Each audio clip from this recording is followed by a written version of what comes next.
I greet you all, church, in the name of our Lord and Savior. Today is another time we are continuing with our Bible study. Remember, we are still on the book of Revelation, and so far we have done the first 5 chapters. And today we are doing chapter 6 about the seals. I know God is revealing to us many things in this book, and I'm sure that this will uplift us even as we seek more to understand the things of God. I welcome you all as we start that we may walk together in this session. Let us start with a word of prayer. Our God, we thank you for taking care of us during the day. Lord Almighty, we are studying your word today in the book of Revelation chapter 6 about the 7 seals. God Almighty, we pray for wisdom that comes from you. I pray that the Holy Spirit will teach us something new. I bless each and every one, Lord, who is joining us, Father, that we may study together. May you be lifted, God Almighty, in everything. We bless you, we honor your name. May we start with you, Father, until we see the end. For it is in Jesus' name we pray. Amen. Let us first go through the few verses, verse 1 to 17. I will read through, then we will come and explain or walk one by one and understand the meaning. Chapter 6, verses 1, it says this. I watched as the Lamb opened the first of the 7 seals. Then I heard one of the 4 living creatures say in voice like thunder, "Come!" I looked, and there before me was a white horse.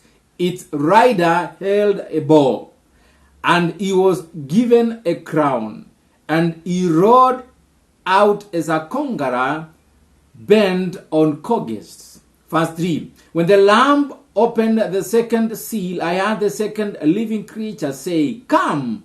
Then another horse came out, a fiery red one. Its rider was given power to take peace from the earth, and it was given to slay each other. To him was given a large sword.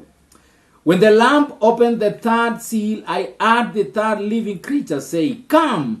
I looked, and there before me was a black horse. Its rider was holding a pair of scales in the hand. Then I heard what sounded like a voice among the 4 living creatures saying, "A quart of wheat for a day's wages, and 3 quarts of barley for a day's wages, and do not damage the oil of the wine."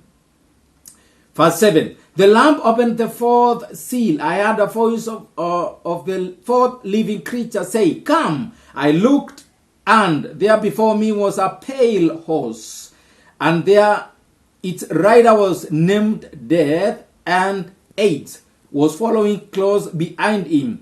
They were given power over the fourth of the earth to kill by sword, famine and plague, and by the wild beasts of the earth.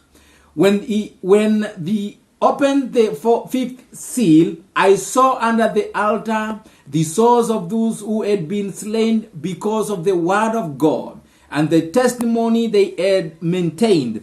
They called out in a loud voice, "How long, sovereign Lord, holy and true, until you judge the inhabitants of the earth and avenge our blood?" Then each of them was given a white robe, and they were told to wait a little longer until the number of their fellow servants and brothers who were to be killed as they had been was completed. Verse 12. I watched as he opened the 6th seal. There was a great earthquake. The sun turned black like sackcloth made of goat hair. The whole moon turned blood red as late figs drop from a free fig tree. When shaken by a strong wind, they receded like a scroll roaring up, and every mountain and island was removed from its side. Then the kings of the earth, the princesses, the generals, the rich, the princes, the mighty, and every slave and every free man hid in caves and among the rocks of the mountains. They called to the mountains and the rocks, fall on us and hide us from the face of him who sits on the throne and from the wrath of the Lamb, for the great day of their wrath has come. And who can stand that?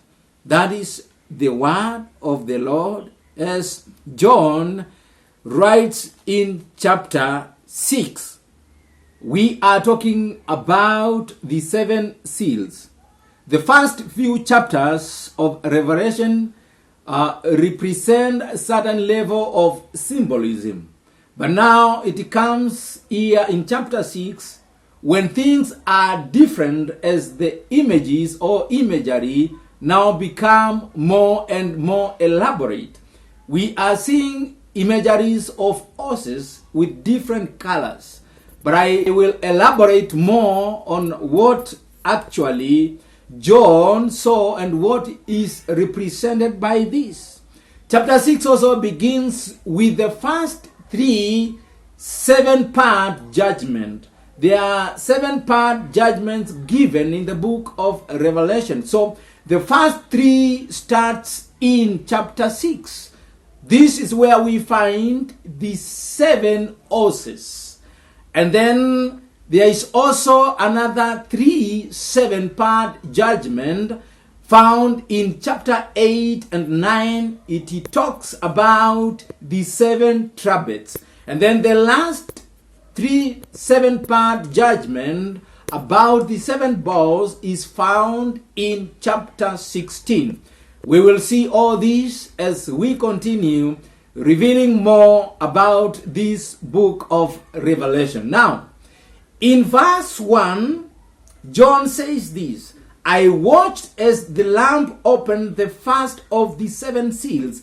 Then I heard one of the 4 living creatures say in a voice like thunder, Come!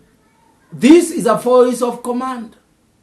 The Lamb opened the first of the 7 seals, containing God's judgment about sin. We saw about the 4 creatures in chapter 4, verse 6 and 8.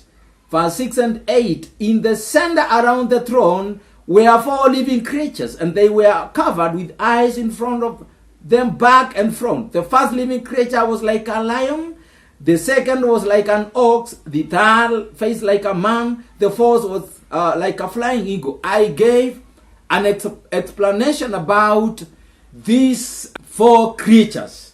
So the Lamb is opening these seals in the first place. In chapter 5, verse 5 and 7 is also elaborating about the seals. Verse 5 says, Then one of the elders said to me, Do not weep. See, the Lion of the tribe of Judah, the Root of David, has triumphed. He is able to open the scroll and its 7 seals.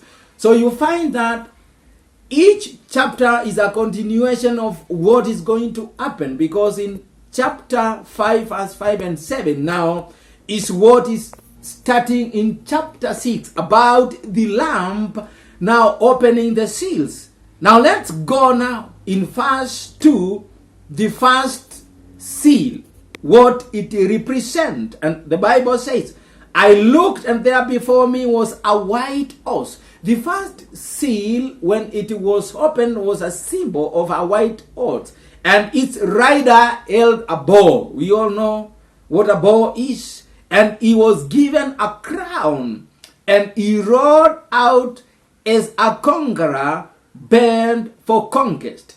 The white horse is mostly associated with the victory of Christ. But in this context, we see that this is a kind of a power, a political power, a strong leader who will rise up to oppose God with the machinery of war. The bow and the crown represents authority. It represents power. And then he's riding as a conqueror, bent for conquest, for war. This is what the white horse is representing. And now again, John continues in verse 3. Verse 3, he says this: when the Lamb opened the second seal, I heard the second living creature say, "Come." Then another horse came out, a fiery red one. Its rider was given power to take peace from the earth and to make men slay each other. To him was given a large sword. The second seal is open, and here comes a fiery red horse. This horse is associated with warfare and bloodshed. The large sword is used to slay people. I believe you understand some of these things are happening. We shall get deeper to understand. There is a period we refer to as pre-millennium and post-millennium times. 1,000 years of reign and the period after the 1,000 years. We will still come to that. So verse 3 and 4 talks about this red fiery horse. It is associated with warfare and bloodshed. Then we continue. He says this, verse 5. When the Lamb opened the third seal, I heard the third living creature say, I looked up, and there before me was a black horse. The third seal is about a black horse. And I looked, and there before me was a black, its rider was holding a pair of scales in his hand. Then I heard what sounded like a voice among the four living creatures say, a cart of wheat for a day's wages, and 3 carts of barley for a day's wages, and do not damage the oil in the wine. The third black horse, when the rider is given scales, symbolizes scarcity. It's a period when there will be scarcity of food that will lead to strong famine. This is all what it means. I know there may be a lot spoken, or we can be speaking a lot about these things. They look scaling, but behind them there is something hidden about that. So the third seal, which is a black horse, when the rider is given scales, simply suggests a period of scarcity of food that will lead to famine. Then in verse 7 and 8, we find the seventh seal. When the Lord opened the fourth seal, I heard the fourth living creature say, Come! I looked, and there before me was a pale horse. Its rider was named Death, and AIDS was following close behind him. They were given power over 1/4 of the earth to kill by sword, famine, and plague, and the wild beasts of the earth. Now this pale horse is a reference to the unseen world. Death and AIDS, the impact horrifies more than the first 3 horses, because this horse is destroying by famine, diseases, wild animals, and it will kill 1/4 of the world. So get this clearly. The representation here is about total destruction through various ways. You will see through famine, through plague, which is disease, or what will affect humanity, sicknesses, incurable diseases, and by wild animals. The Bible talks about attacks by these wild animals. So we must learn to understand times and seasons, for God will reveal these things to them that discern through the Spirit of God. Now we continue again to the 5th seal, that is verses 9 to 11. But now this seal brings a contrast to the first 4 seals. Let me read. When he opened the 5th seal, I saw under the altar the souls of them that had been slain because of the word of God and the testimony they had maintained. They called out in a loud voice, "How long, sovereign Lord, holy and true, until you judge the Lord, the inhabitants of the earth, and avenge our blood?" Then each of them was given a white robe, and they were told to wait a little longer until the number of their fellow servants and brothers who were to be killed as they had been was completed. I started by saying the fifth seal brings a contrast to the first four. The first four seals starts with a command, and here there is no shout or command. It seems that this seal has no particular effect on the earth. John is seeing martyrs who have been slain in the altar of heaven. He is no longer seeing anything weird. It's no longer anything about famine, about bloodshed, about disaster, about wild animals, about war. But John is seeing martyrs who have been slain. Remember, a period will come when the devil will be released, and the people who will have been left behind will be saved through their confession, and therefore most of them will be slain and killed because of the name of Jesus. These are the people John is seeing. When you also go to chapter 7, it talks more about the people who have been sealed by God. When we get deeper in understanding the book of Revelation, you will understand that there are people who will have to be saved no matter what circumstances. They are destined for heaven. God has already elected them. And this period, you find that when the devil is released to kill most of the people, some will die. These are the people who will die that period of time, and also those who had died in the previous time. I believe you understand what it means to be a martyr. Somebody who sacrifices his life for the kingdom, who dies on behalf of his faith, who will die on behalf of Christ. And in verse 10, they are calling out in loud voices, "And how long, sovereign Lord, holy and true, until you judge the inhabitants of the earth?" You know, they are waiting for the day of atonement when they will be crowned. They just want this time to end for the judgment of the world. Now, we get into the sixth seal in verses 12 to verses 17. But I will summarize this. This seal describes a series of natural disasters. It changes now since again back to the physical world.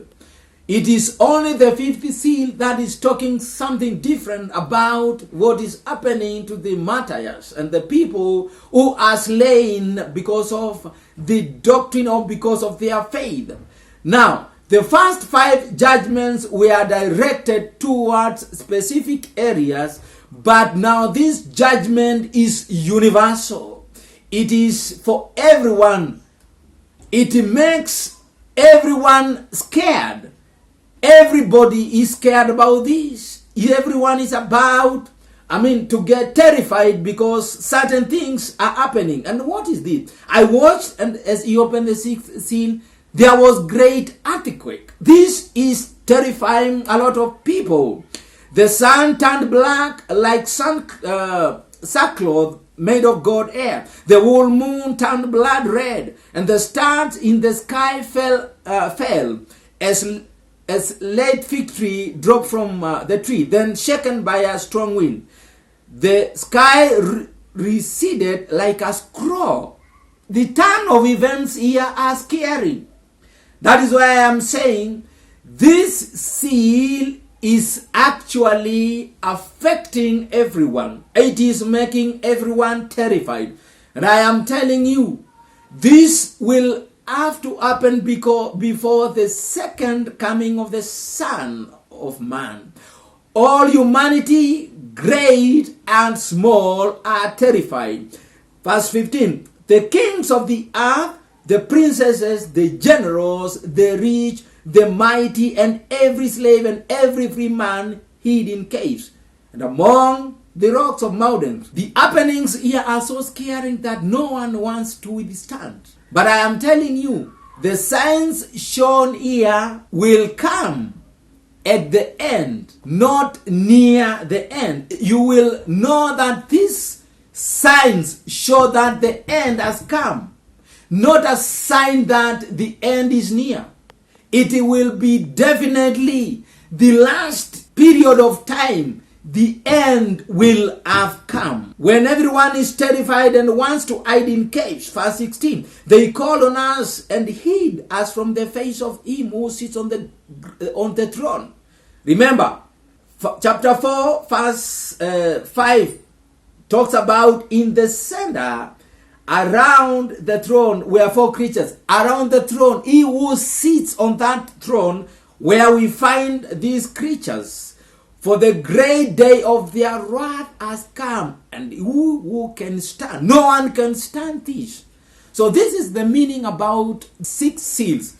And now there will be another seal. The 7th seal is talked more about in chapter 8. And I'll tell you the truth. When this seal is opened, look at what happens. Let's run to verse 8. When he opened the 7th seal, there was silence in heaven for about half an hour. I just want us to follow the sequence of events. When the 6th seal is being opened, there is terror in the earth. Everyone, every person, every great, mighty and kind of persons are terrified. And now the 7th seal is opened, which crowns all the seals, and there is silence in heaven for 30 minutes. Great things happening before the Son of Man comes to pick them. We must be ready. All these things are given to us out of wisdom so that we may understand. Some of the things may have taken place and others yet not taken place. We only need to understand the times and periods. But above all, salvation is key. We must live holy. We must live to please God, because he will come for the holy, the pure, who will be given the robes, the white robes, who will inherit and meet Jesus on the clouds. Let us pray. God, we thank you because of this word of revelation, Father. You are mighty, everlasting King. We honor you for what you have done. Thank you for the time. Thank you, Father, for the knowledge. Thank you, Father, because we know Jesus is there for us. Whatever we cannot do, God Almighty, we leave it to you. Whatever even we cannot understand, we pray that the Holy Spirit will guide us. I pray for everyone who will hear this voice of God Almighty, that they will transform according to your will. Change our mindset, Jehovah God. Forgive our sins, mighty everlasting King. I pray that, God, you will help us to understand you, that we will love one another according to your word, that we will desire to do your will, mighty everlasting King. I pray for the church. I pray for the nations. I pray, God Almighty, for Christians. I pray for great servants of God, that we will stand for the truth. Mighty everlasting King, for the remaining time of night, may you lead us and protect us. For it is in Jesus' mighty name we pray. Amen. God bless you so much, even as we wait to learn more about Revelation. Shalom.